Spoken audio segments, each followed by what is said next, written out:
এই ইলেকশন কমিশনের জন্য আর বিজেপির জন্য সারা পশ্চিমবাংলার মানুষ টেনশনে রয়েছে। কালকে আমি বলছি, কালকে আমার জগৎবল্লভপুরে একটা ক্যাম্পে একজন শিডিউল ট্রাইব মহিলা খুব কাঁদছিল। আমি বললাম, কাঁদছেন কেন? আসুন তো। বলে, আমার তো 2002 সালের ভোটার লিস্টে নাম নেই, আমার কি হবে? আপনার কিছুই হবে না, আপনার সব ঠিক হবে। আসুন, আপনি বসুন আমার কাছে।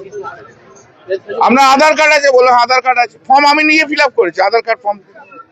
আপনার 2025-এর নাম আছে? বললো আছে। দিন, আপনি নিশ্চিন্তি মনে যান। আপনার নাম যদি ভোটার লিস্টে না হয়, ইলেকশন কমিশনকে আমি দেখে নেব।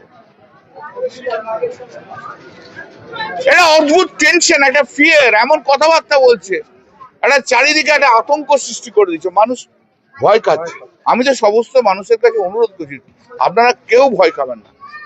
পশ্চিমবাংলায় মমতা বন্দ্যোপাধ্যায় আছে, জানবেন। সংগ্রাম লড়াই যা করার করব, আর আইনি লড়াই যা আছে সুপ্রিম কোর্ট পর্যন্ত একা লড়ে রেখে দেবো। একটা বাংলা মানুষের নাম কাটবে, বিজেপির নাক কেটে দেবো, বাংলার ভোটারদের নাম কাটবে।